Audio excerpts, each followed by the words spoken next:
Me llamo Lucía y tengo 75 años. Nunca pensé que algún día compartiría esta historia con nadie más allá de mi almohada, pero creo que llegó el momento. Tal vez porque ya no me pesa como antes, o tal vez porque entiendo que hay mujeres que necesitan saber que sí se puede salir, incluso cuando parece que todo está perdido. En 1969, yo era una mujer de 34 años, madre de una hija adolescente y esposa de un hombre que la ciudad admiraba, pero que en casa se convertía en otro. Vivíamos en un pueblo pequeño del interior de Minas Gerais, donde todo el mundo saludaba con la cabeza y las mujeres aprendían a callar desde jóvenes. Yo era costurera, hacía vestidos para las señoras de la iglesia y me ocupaba de la casa mientras mi marido, Ricardo, trabajaba en el banco. Siempre de traje, siempre oliendo a loción de afeitar barata y con esa sonrisa que confundía a cualquiera. A cualquiera menos a mí. Mi hija Mariana tenía 14 años. Era una niña brillante, con esos ojos marrones que heredó de mí, y la sonrisa de su padre, que al principio yo adoraba y después aprendí a temer. Tocaba el piano en la iglesia, era la mejor alumna de su clase y salía con Paulo, el hijo del farmacéutico, un chico amable que me recordaba a los novios de antes. Por fuera, éramos la familia perfecta. Pero puertas adentro, la historia era otra. Ricardo empezó a beber poco después de casarnos. Primero los fines de semana, después cada día. Llegaba con la camisa empapada de ron, tiraba el maletín, rompía cosas y gritaba como si el mundo le debiera algo. Al principio eran solo palabras, pero con los años vinieron los empujones, los golpes, los silencios. Y yo me tragaba todo. Porque en ese tiempo una mujer separada era una mujer fracasada. Porque mi madre me repetía que los hombres son así y que el deber de una esposa era aguantar. Recuerdo perfectamente el día en que todo cambió. Era un martes, 17 de junio, pleno invierno, y llovía como si el cielo se estuviera deshaciendo. Esa tarde, Ricardo llegó empapado, con los ojos rojos y la rabia pegada en la cara. Había perdido un ascenso en el banco y usó eso como excusa para descargar todo sobre mí. Mariana estaba sentada en el sofá haciendo ejercicios de matemáticas. Cuando escuchó los gritos, me miró asustada. Yo le susurré, vete a tu cuarto, pero él lo notó. Quédate ahí, niña, le gritó. Es hora de que veas lo que tu madre realmente es. Fue la primera vez que me golpeó frente a ella. Me insultó, me empujó contra la pared, me llamó inútil. Mariana lloraba, le pedía que se detuviera, y entonces él la miró con esos ojos llenos de odio y dijo algo que me heló la sangre. Un día te enseñaré a ser mujer, ya que tu madre no sabe ni eso. No sé cómo describir lo que sentí en ese momento. Fue como si algo dentro de mí se quebrara y, al mismo tiempo, se encendiera. Ya no era por mí, era por ella, por mi hija. No podía permitir que pasara por lo que yo había pasado. Esa noche esperé a que Ricardo se durmiera, borracho como siempre. Fui hasta el cuarto de Mariana, que todavía estaba temblando, y le dije en voz baja, haz una maleta pequeña, solo lo esencial. Nos vamos esta noche. Ella me miró como si no entendiera. ¿A dónde vamos, mamá?, preguntó con la voz rota. A Sao Paulo. Tu tía Carmen nos va a recibir por un tiempo. Vi cómo sus ojos se llenaban de lágrimas, no solo de miedo, sino también de rabia, de ruptura, de adiós. Y ahí empezó todo. Esa fue la noche en que dejé de ser solo una mujer que aguantaba, y comencé a ser una mujer que huía para sobrevivir. Salimos de casa a las 3 de la madrugada, con un paraguas roto y una bolsa donde apenas cabía una muda de ropa, una foto vieja y el diario de Mariana. Caminamos hasta la estación bajo la lluvia, sin mirar atrás. Cogimos el primer autobús a Sao Paulo a las 5 de la mañana. Fueron 8 horas en silencio. Mariana no dijo una sola palabra en todo el trayecto. Miraba por la ventana como si el mundo que dejaba atrás se deshiciera al mismo ritmo, que el vapor empañaba el vidrio. Yo la observaba de reojo, con el corazón en la garganta, pensando si había hecho lo correcto. ¿Cómo se le explica a una hija de 14 años que huir de todo era la única opción para salvarla? Cuando llegamos a la estación, y pisamos tierra firme en Sao Paulo, ella me miró por primera vez desde que salimos de casa. Arruinaste mi vida, me dijo. Así, despacio, con una frialdad que me atravesó. Yo apenas pude responderle. Sentí que algo dentro de mí se rompía a otra vez. Nos instalamos en la casa de mi hermana Carmen, que vivía en un apartamento diminuto en el barrio del Brás. Era un solo ambiente, con una cama y un colchón viejo que pusimos en el suelo. Mariana dormía con los brazos cruzados y la espalda vuelta hacia mí. No quería hablar. No quería estar allí. Yo me levantaba a las 5 para preparar café y salir a buscar trabajo. Carmen me consiguió algo en una fábrica de costura, donde el ruido de las máquinas me reventaba los oídos desde las 7 de la mañana hasta las 6 de la tarde. Era un infierno, pero me mantenía ocupada. No tenía tiempo para llorar, aunque por dentro me estuviera deshaciendo. Mariana empezó en una escuela pública, muy distinta del colegio de monjas donde estudiaba antes. Me decía que las chicas allí hablaban de cosas que ella no entendía. Todo aquí es sucio, mamá, me dijo una noche. Yo no sabía cómo responderle. ¿Cómo explicarle que el lugar era lo de menos, que lo importante era que estábamos vivas? Los meses fueron pasando como si el tiempo se hubiera puesto en pausa. Yo cosía hasta que los dedos me sangraban. Mariana iba a la escuela y volvía cada vez más callada, más distante. Algunas noches la encontraba llorando en silencio, mirando esa misma foto que trajo de sus amigas del pueblo. Son solo recuerdos, le decía. Pero por dentro, yo también lloraba. Lloraba cuando me duchaba, cuando fregaba el suelo, cuando nadie podía verme. Me dolía verla apagarse así. Sentía que la estaba perdiendo, pero no sabía cómo alcanzarla. El resentimiento crecía entre nosotras como una pared invisible. Y yo seguía diciéndome que algún día ella entendería, que algún día me perdonaría por haberla salvado. A los 3 años de haber llegado a Sao Paulo, la vida empezó a darnos un pequeño respiro. Me ascendieron a supervisora en la fábrica, lo que significaba menos costura y un poco más de aire. Fue entonces que conocí a André, el nuevo gerente administrativo. Era un hombre de unos 40 y pocos, siempre bien vestido, con un hablar tranquilo que contrastaba con el bullicio del lugar. Empezó a buscarme con excusas tontas, informes, cálculos, revisiones de calidad. Al principio no le presté atención. Después de todo lo que había pasado, lo último en lo que pensaba era en tener algo con un hombre. Pero él fue paciente. Me invitó a tomar un café frente a la fábrica, sin presionar. Solo hablamos. Me contó que era viudo, que había venido del interior de Paraná después de perder a su esposa. Sé lo que es empezar de cero, me dijo mirándome a los ojos. Yo asentí en silencio, con una punzada en el pecho que no supe si era dolor o esperanza. Con el tiempo, esos cafés se volvieron una rutina. Después vinieron los almuerzos los domingos, las caminatas por la plaza, las conversaciones largas sobre todo y sobre nada. André no era como Ricardo. No levantaba la voz, no tenía prisa, no me hacía sentir pequeña. Me traía bombones de vez en cuando, un libro usado de poesía, una flor envuelta en papel de pao. Gestos simples, pero que para mí eran como sorbos de algo que no conocía hacía años. Paz. Cuando decidí contarle a Mariana sobre él, ya llevábamos 2 meses viéndonos. Lo hice con cuidado, sentadas a la mesa mientras ella fingía estudiar. «Me hace bien, Fila», le dije. Mariana me miró sin expresión, como si no me reconociera. «Ten cuidado, mamá», me soltó. Al final, todos son iguales. Esa frase me ficó grabada. No por lo que dijo, sino por cómo lo dijo, con una amargura que no le pertenecía. A una chica de 17 años. André quiso conocerla. Preparé una cena en casa, con lo poco que teníamos, pero con esmero. Él llegó puntual, trajo un pastel de chocolate y un libro de poemas para Mariana. Se sentó a la mesa con una educación casi antigua, le hizo preguntas sobre el colegio, sobre sus planes. Mariana respondió con monosílabos, con una frialdad que helaba el ambiente. Yo intentaba suavizar la situación, pero cada gesto suyo parecía calculado. Al final de la noche, cuando Andrés se despidió con un beso en mi mano, vi cómo Mariana lo observaba de reojo, como si analizara a un enemigo. «Parece simpático», dijo, pero el tono de su voz traicionaba sus palabras. Esa noche, mientras lavaba los platos, no pude dejar de pensar en su mirada. Había algo allí que no supe leer, algo que no era celos. Era más profundo, como un silencio guardado por años. A pesar de todo, seguí con André. Poco a poco me fui permitiendo sentir algo parecido a la ilusión. Por primera vez en mucho tiempo, me sentía mujer, no solo madre, no solo sobreviviente. Él era respetuoso, me daba mi espacio, nunca me apuraba. Me escuchaba como nadie lo había hecho antes. Después de 3 meses juntos, me pidió que nos casáramos. No me lo esperaba, pero tampoco lo dudé. A los 37 años, después de todo lo que había pasado, sentía que merecía intentarlo de nuevo. Él tenía un departamento propio en Tatuapé, más amplio que donde vivíamos.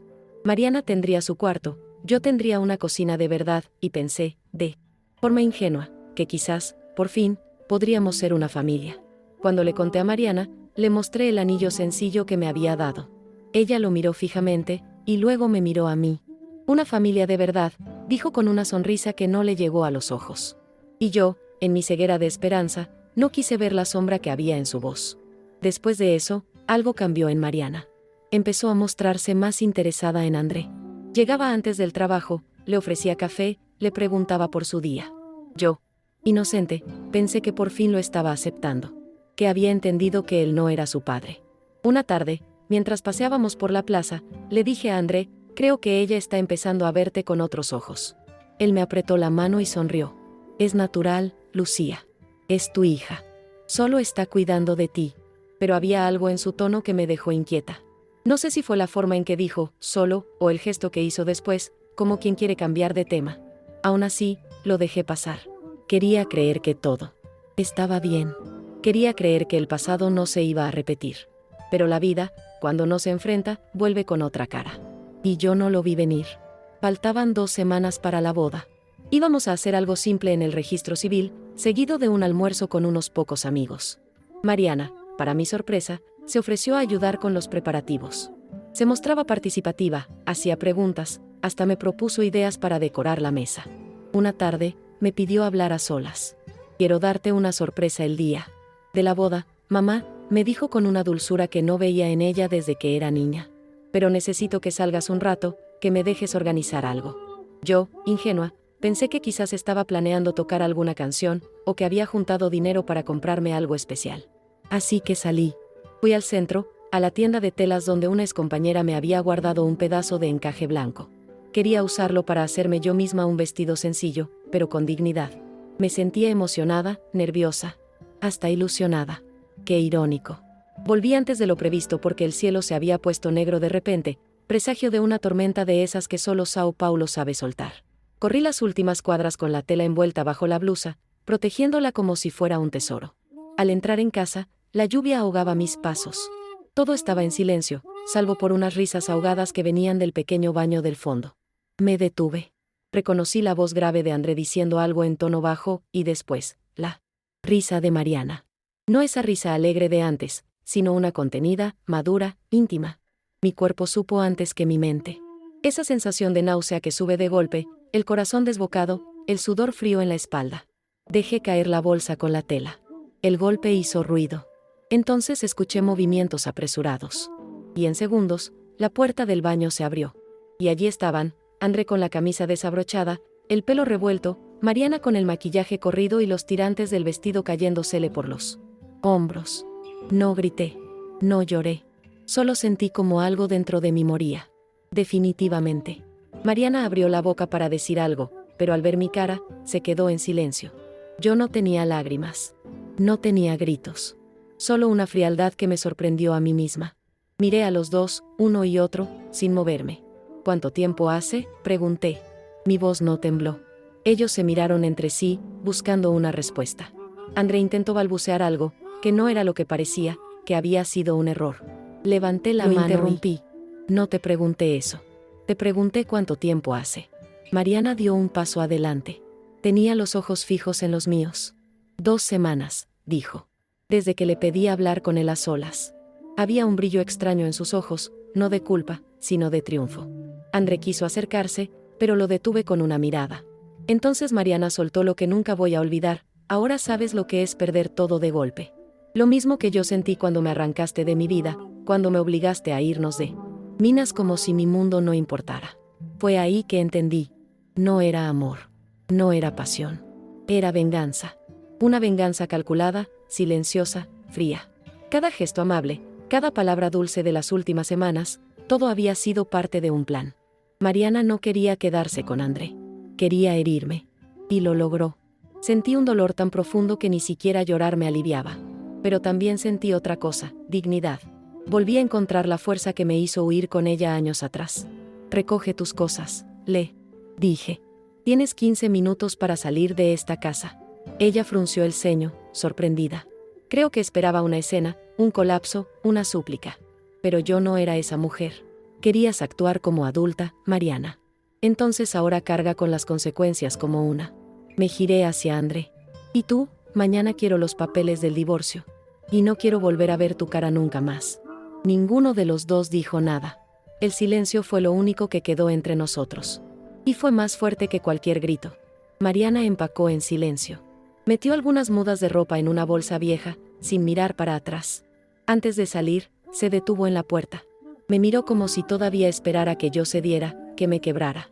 ¿A dónde voy a ir, madre?, me preguntó con un hilo de voz, entre el orgullo y la rabia. La miré fijo, con el corazón en carne viva, pero sin permitir que la compasión me venciera. Eso ahora es problema tuyo, respondí. Si eres lo suficientemente adulta para seducir al hombre con quien tu madre iba a casarse, también lo eres para encontrar dónde dormir esta noche. No gritó, no lloró.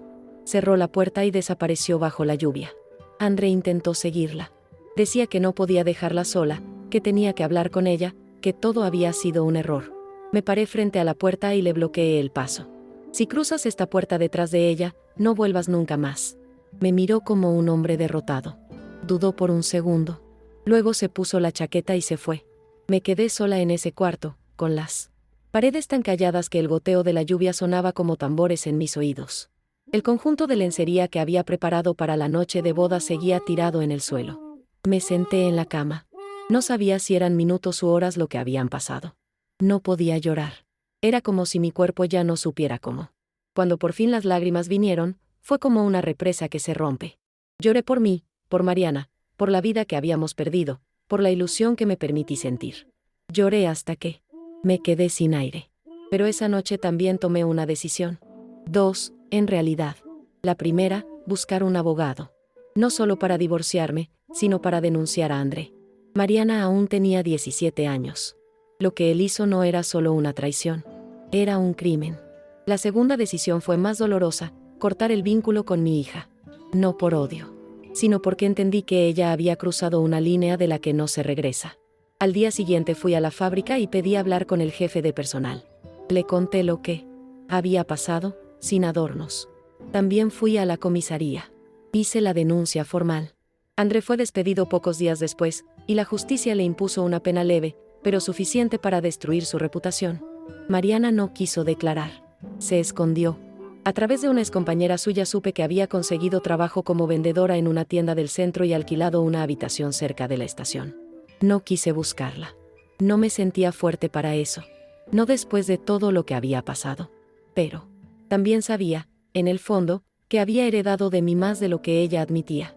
Su capacidad de sobrevivir, su orgullo, su terquedad. Y eso me dolía casi tanto como la traición. Los años que siguieron fueron duros. Me lancé de lleno al trabajo. Ahorraba cada centavo. Compré una máquina de coser usada, y con eso empecé a aceptar encargos pequeños fuera del horario de la fábrica, arreglos, cortinas, vestidos sencillos. Me fui mudando de barrio, buscando anonimato. Nadie conocía mi pasado, y eso me ayudó a respirar. Armé un pequeño taller en el fondo de una casa, con un cartel de cartón pintado a mano.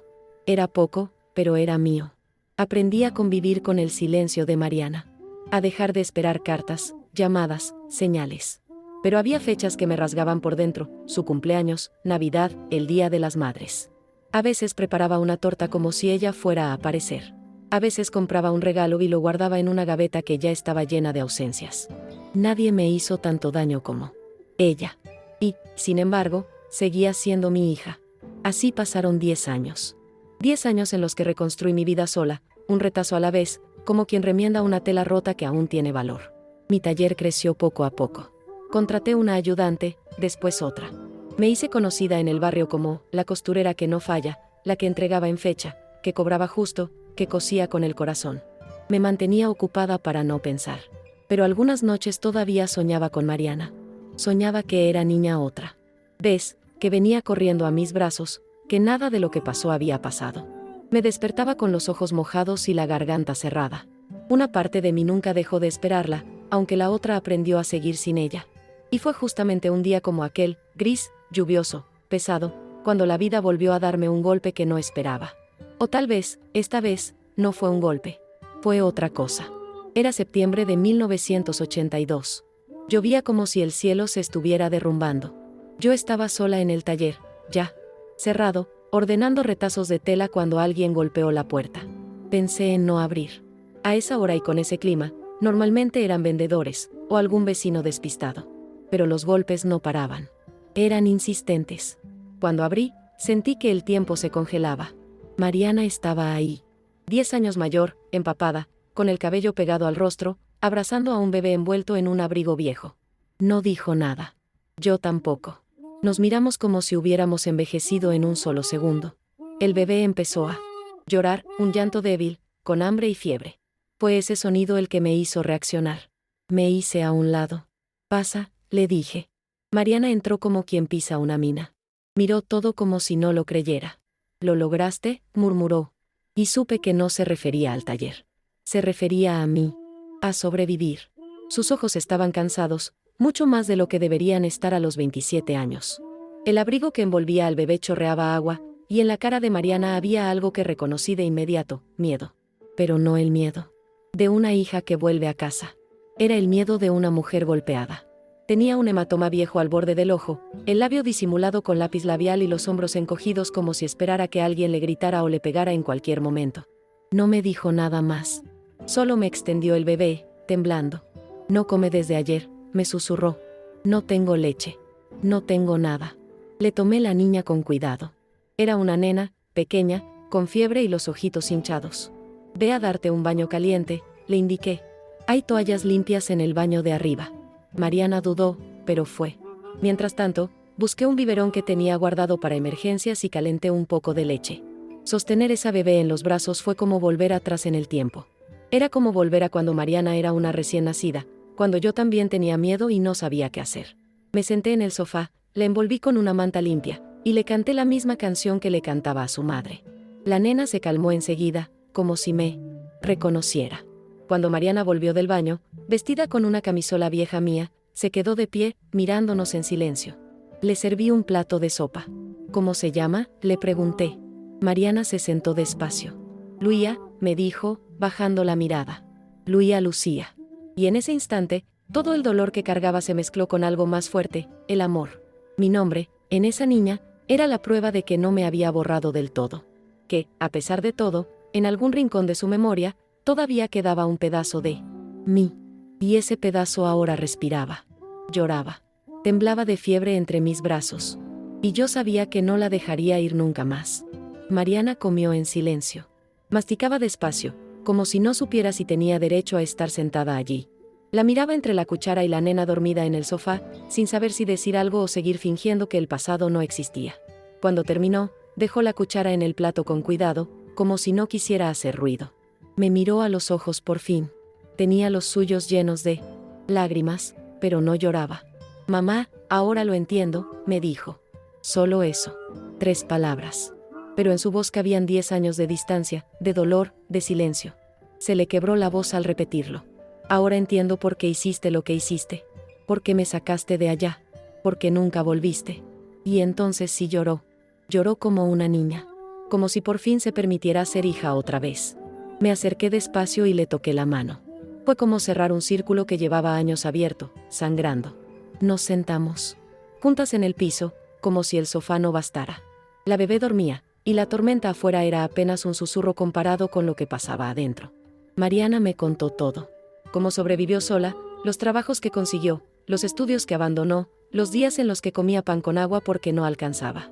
Me habló de Roberto, el hombre con quien se casó a los 22. Al principio era bueno, amable, le prometía un hogar. Pero con el tiempo, llegaron los celos, los gritos, los controles.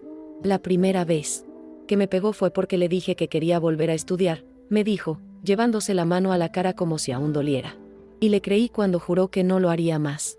Me miraba como si me pidiera perdón, pero también como si me hablara a mí de hace 30 años. La historia era la misma. Solo que esta vez, ella tenía a su hija en brazos. Y había huido. Igual que yo.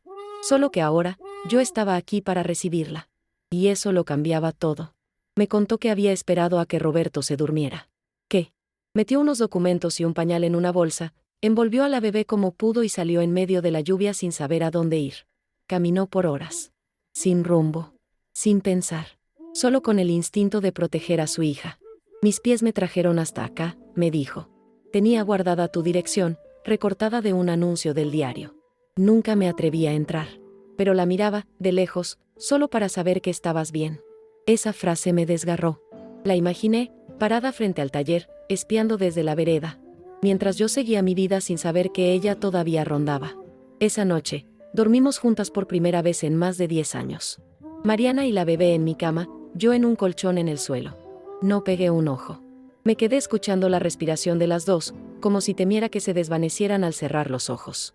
como si todavía no creyera que de verdad habían vuelto. Al día siguiente, me levanté temprano, como siempre.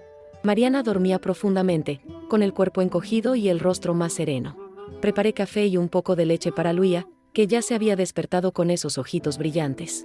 La abracé y sentí que el mundo era un lugar distinto con ella en brazos. Le enseñé a Mariana a ir a la comisaría, a pedir una medida cautelar contra Roberto. Sabía cómo hacerlo. Ya no era la mujer asustada que alguna vez huyó. Ahora tenía herramientas, tenía palabras, y las usé por ella. Unos días después, Roberto apareció gritando en la puerta del taller. Estaba borracho, exigía verlas. Las clientas se asustaron. Yo no. Lo miré a los ojos y llamé a la policía delante de él. Mi hija tiene una orden de alejamiento contra usted, le dije sin pestañear. Si no se va ahora, va a preso. Algo en mi mirada lo hizo retroceder. Tal vez porque ya había visto a una mujer quebrada. Pero esa no era yo. No más. Y él se fue. Para siempre. A partir de ahí, empezamos de nuevo. Otra vez. Pero esta vez, juntas. Mariana comenzó a ayudar en el taller. Descubrí que tenía un talento natural para la... No era solo habilidad, era un ojo especial para los detalles, una paciencia que nunca había mostrado de adolescente. Su presencia atrajo a clientas más jóvenes, que querían vestidos distintos, modernos. Por las noches, nos turnábamos para cuidar de Luía, que crecía fuerte, risueña, con esa risa contagiosa que llenaba cada rincón del taller. En 1983, el negocio prosperó tanto que pudimos alquilar un local más grande, a pocas cuadras de donde empezamos. Ya no era solo un taller de arreglos. Hacíamos vestidos a medida, trajes, hasta algunos de novia. Mariana propuso poner un cartel nuevo. Lucía y Mariana, moda y arreglos. El día que lo colgamos, me abrazó por los hombros y me dijo, lo hicimos, mamá. Yo no pude hablar. Solo miré ese cartel con los ojos llenos de lágrimas. Era más que un nombre. Era una reparación. En 1985, con mucho esfuerzo, compramos el edificio donde funcionaba el taller. No era grande, pero era nuestro. Nuestro de verdad. Arriba renovamos el departamento y le hicimos un cuarto propio a Luía, que ya tenía 3 años y hablaba sin parar. Era curiosa, ocurrente, y encantaba a todas las clientas con sus historias inventadas. Abuela, contame otra vez cómo vos y mamá hacían vestidos para princesas, me pedía cada noche antes de dormir. Y yo se lo contaba. Convertía nuestra historia en un cuento que ella pudiera entender. Le contaba sobre hilos mágicos, telas que salvaban, tijeras que cortaban el miedo. Dejaba afuera la violencia, la traición, la distancia. Ya habría tiempo para que conociera la verdad. Por ahora, solo necesitaba saber que venía de una historia de amor y lucha.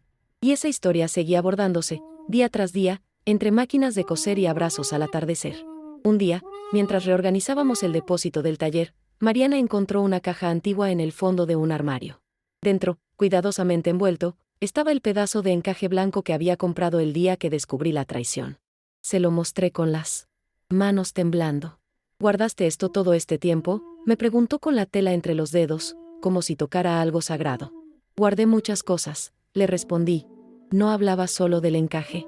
Hablaba de los cumpleaños sin celebrar, de los regalos que nunca entregué, de las palabras que se quedaron en la garganta. Mariana se quedó en silencio, acariciando el encaje con delicadeza. ¿Podemos usarlo para el vestido de primera comunión de Luía?, me preguntó. Asentí sin poder decir una palabra. Ese encaje, que iba a ser parte de una boda que nunca ocurrió, ahora vestiría a nuestra niña en un rito de paso. Lo transformamos entre las dos, como tantas otras cosas que habíamos rehecho juntas. Era un símbolo, una especie de redención. Los años siguieron su curso, con sus luces y sombras. Luía creció rodeada de amor, con el sostén de 2 mujeres que sabían lo que era caer y volver a levantarse. Mariana volvió a estudiar y se graduó en diseño de moda. Yo envejecí. Mi cabello se volvió gris, mis manos se arrugaron, pero seguían firmes para los trabajos finos. En 1990, abrimos una pequeña fábrica de uniformes escolares en el barrio. En 1995, empezamos a dar clases de costura para mujeres de las favelas, muchas de ellas escapando de historias parecidas a las nuestras. Fue nuestra forma de devolver lo que la vida, y la lucha, nos había dado.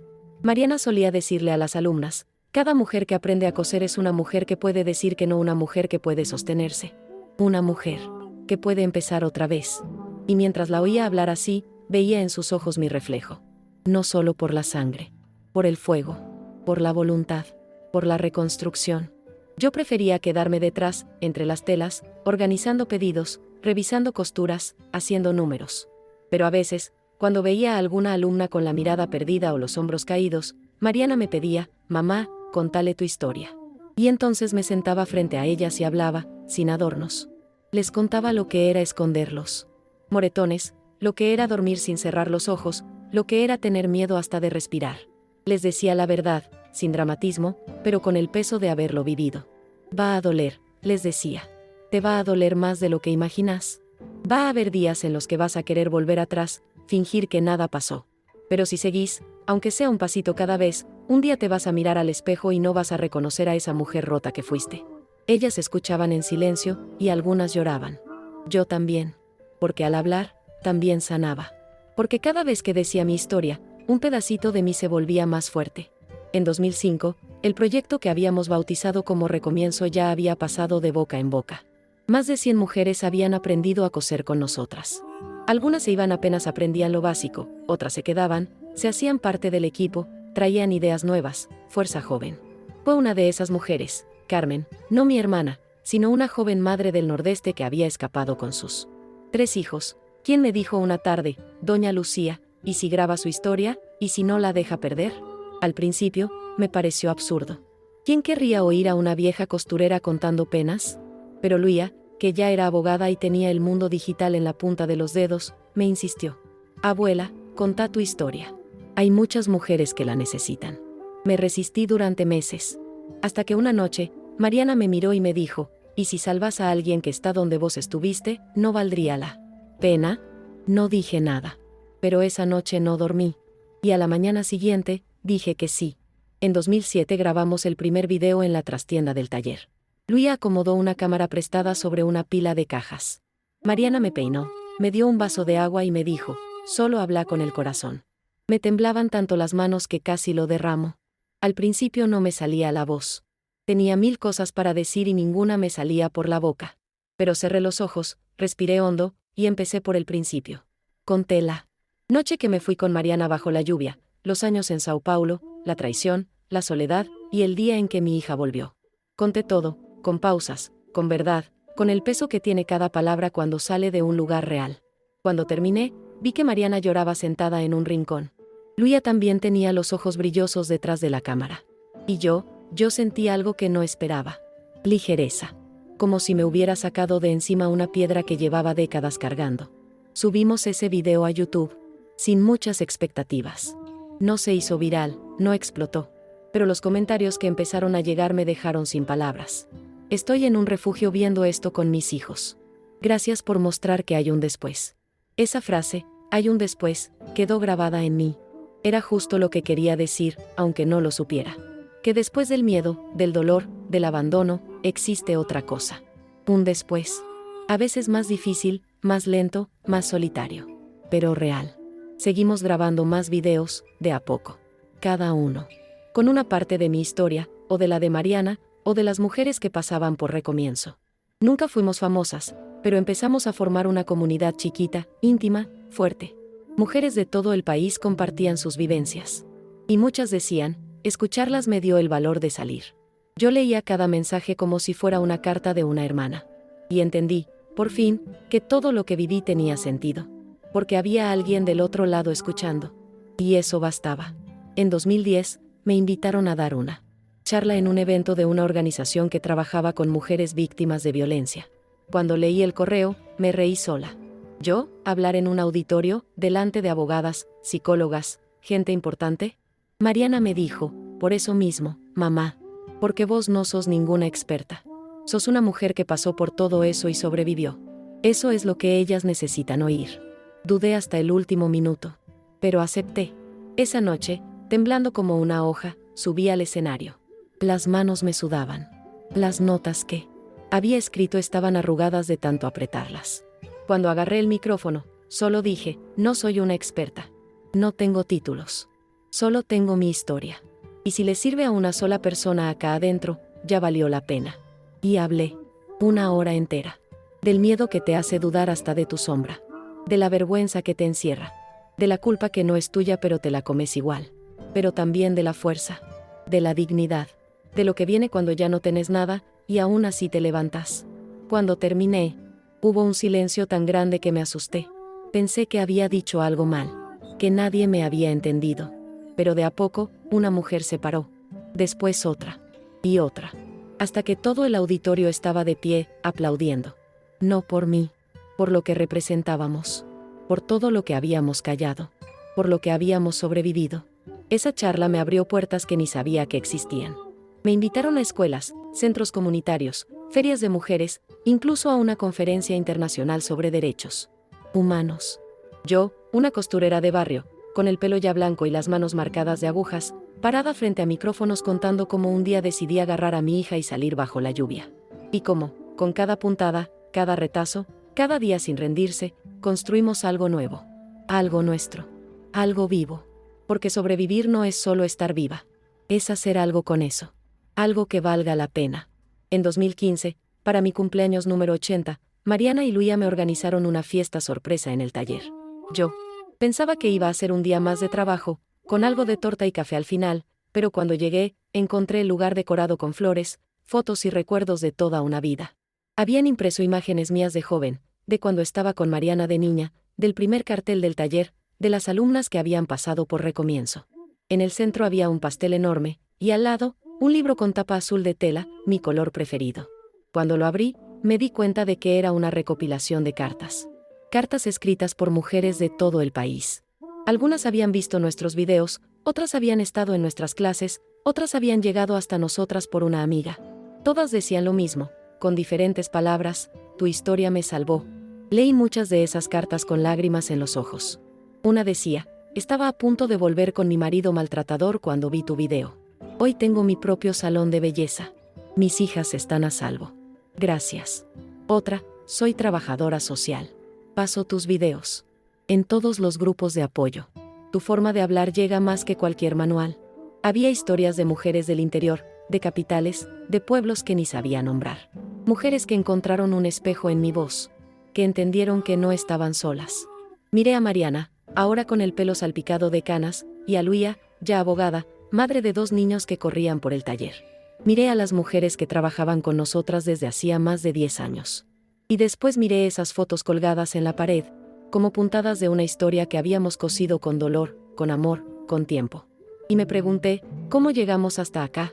Mariana me tomó la mano, sonriendo, y me dijo, paso a paso, mamá. Una costura a la vez. Y era verdad. Hoy tengo 90 años. Ya no coso como antes. Las manos me tiemblan, la vista me falla un poco, pero sigo yendo al taller casi todos los días. Me siento en una esquina, observo, doy consejos, alcanzo alfileres, escucho. El proyecto Recomienzo creció más de lo que jamás imaginé. Cada año ayudamos a cientos de mujeres. Algunas llegan con miedo en los ojos, otras con bronca, otras sin saber por qué vinieron. Pero todas encuentran algo acá. Un espacio. Una red. Una posibilidad. Mariana, que ahora tiene 70, dice que algún día va a jubilarse. Que quiere pasarle el mando a Luía y a las mujeres que crecieron con nosotras. Siempre nos reímos cuando dice eso. Porque sé que, igual que yo, no va a poder quedarse al margen. Porque esto no es solo un trabajo. Es una forma de vivir.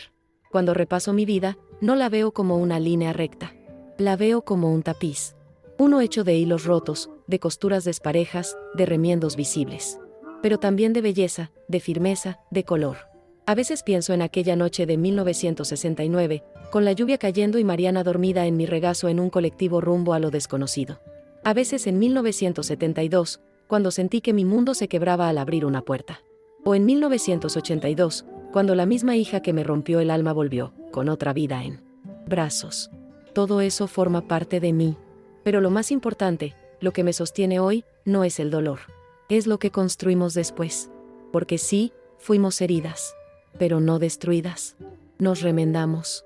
Y esos remiendos, lejos de debilitarnos, nos hicieron únicas. Fuertes. Reales. Gracias por leerme. Si estás pasando por algo difícil, quiero que sepas, hay un después.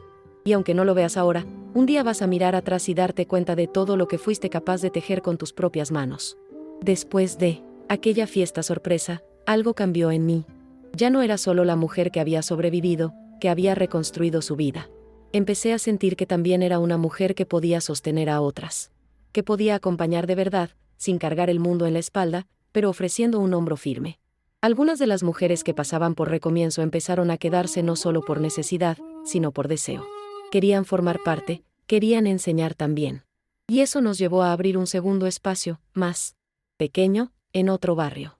Mariana fue quien lo organizó, pero fue Luía quien me convenció de ponerle el mismo nombre. Porque el recomienzo es una forma de ver la vida, me dijo. Y tenía razón. Luía trajo al proyecto un aire nuevo. Desde su experiencia como abogada, empezó a armar una red con defensorías públicas, organizaciones feministas, clínicas legales gratuitas. Muchas veces la veía sentada con una mujer recién llegada, explicándole con paciencia qué podía hacer, qué documentos reunir, a quién llamar. Ver a mi nieta ahí, tan firme, tan joven y tan consciente, me conmovía profundamente. Yo no había podido salvar a Mariana a tiempo, pero Mariana había salvado a su hija, y su hija ahora salvaba a otras. Esa cadena de cuidado era lo más precioso que habíamos tejido juntas. En 2018, me ofrecieron que publicara un libro con mi historia. Un editorial independiente se acercó después de una de mis charlas y me dijo que querían registrar todo. Al principio no quise. Sentía que no tenía nada nuevo para contar. Pero fue Mariana la que me hizo cambiar de idea. Mamá, ese libro no es para vos. Es para las que todavía no te escucharon. Así que lo hicimos. No fue fácil. Releer mis propios recuerdos, revivir ciertas escenas, volver a escribir algunas palabras que aún dolían, pero también fue una forma de cerrar capítulos, de poner en papel lo que ya no me pesaba. El libro se llamó Una costura a la vez. Lo presentamos en el taller, con las paredes cubiertas de retazos de telas y fotos de nuestras alumnas. Vinieron más de 100 mujeres.